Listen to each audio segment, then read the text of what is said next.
Peace and blessings to all of God's people on this miracle-making Monday morning.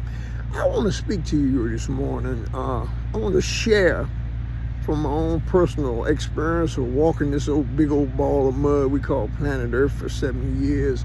I'm sharing my experiences. Now, I can only talk about the things that I've witnessed within myself. I'm titling this, Becoming Aware of Your Awareness.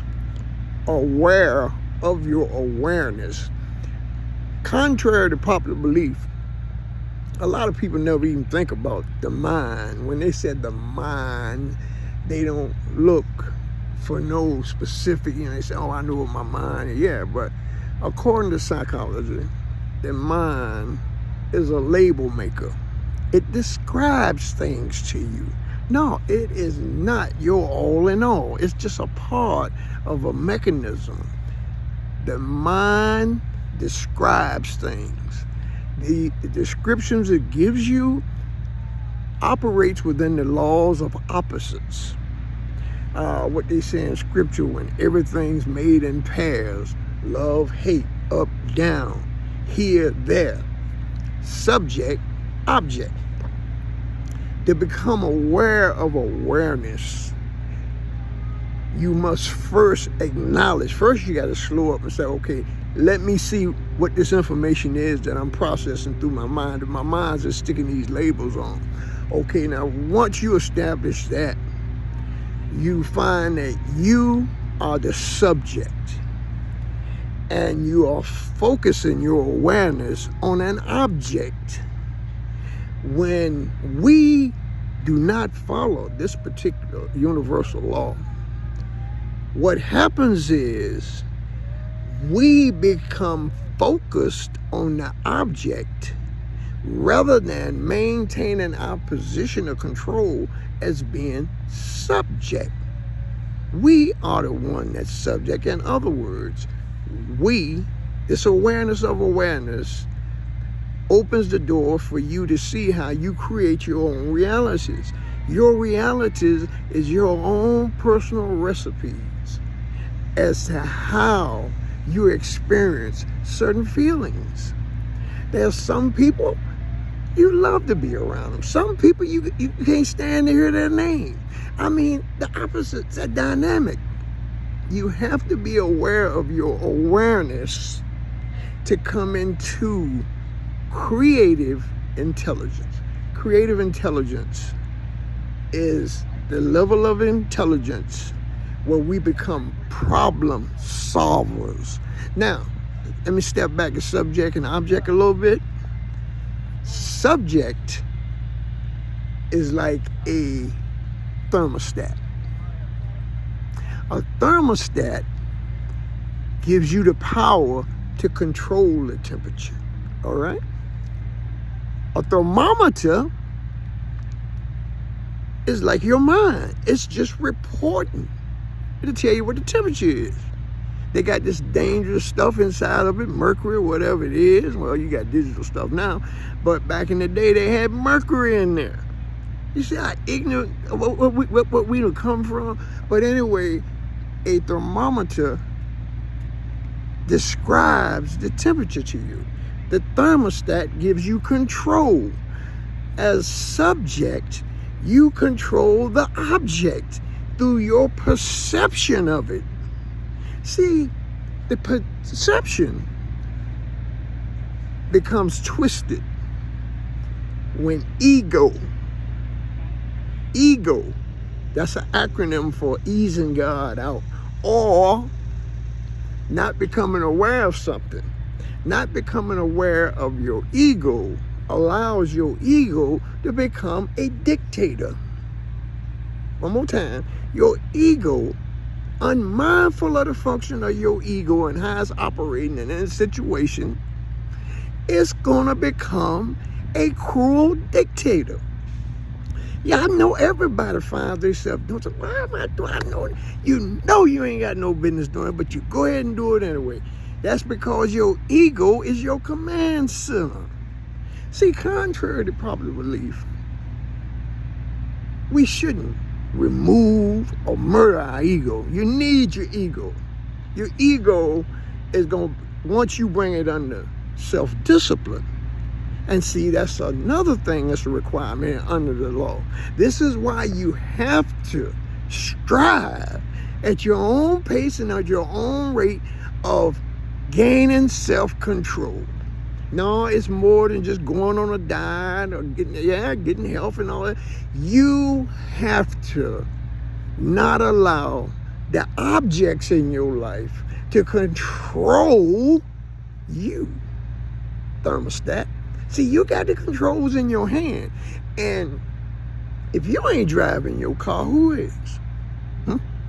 Now, we could go off on that on a dissertation, but I want to get this. We're talking about becoming aware of your awareness, becoming aware of yourself, whatever that is. Now, I'm sharing with you, like I said, as an old bag of bones, been walking around here for many years, but let me tell you something. I done been in some places I don't want you to be in order to realize what I'm telling you now. Your mind, your whole operation, that's a powerful, that's your kingdom, your queendom. That's whatever you know, this is your higher heights. I had a young man ask me yesterday, he said, how do you know there's God? You know that. But it was something about the way he wrote it, you know, that made, I said, no, I'm going to answer him. I'm going to deal with this right here. And first I gave another version of what I'm giving you this morning about, first you got to know who you are and what you are capable of before you render judgments and decisions that can really cause you to be malnourished, deformed, and all other type. In other words, it's an uncivilized heathen. And see, I'm speaking from those experiences. When I was dressed in that, I was oblivious to what I'm sharing with you this morning. We're moving right along. You know, becoming aware of your awareness prepares you to enter into your creative intelligence, where you can use mother wisdom. Now, what do I mean by mother wisdom? You know, you don't hear that word anymore. Well, they said mother wit, and mother wit is mother wisdom. See, mother wisdom is caught. See, yeah, read books, acquire books will give you academic knowledge, and it will show you the way. I mean, all books is like that. But ultimately, mother wisdom has to be caught in your spirit, and you have to see the application. Let me tell you something. All parents know children very rarely is going to obey what you say, but they're going to always do what they see you do. That's the function of mother will. You can talk all you want to talk. Listen, all that's going to be revealed by and by. Believe me in that. You ain't got to worry about them. You know, if they're lying, all that, it's going to catch up with them. Because there's another universal law called cause and effect. See, in our darkness, it's like, you know, this instrument they call a boomerang. You throw it and it's supposed to come back. But see, what we do, we throw the boomerang, forget about it, right, hit it in the back of the head, and it was all the white folks, all the preachers, it's the church, and this thing. Let me tell you something. We create our own reality. Every definition we give to something, we give it to it. So, with this, as I say, we should strive to create within ourselves on our own terms and understanding creative intelligence so we can become problem solvers rather than getting on every pity pot. Oh, yeah, now I'm not listening. I'm not trying to diminish, disrespect nobody on here. I'm just saying, once you come into these controls and see how you can, and it's all going on inside of you. This is an inner journey.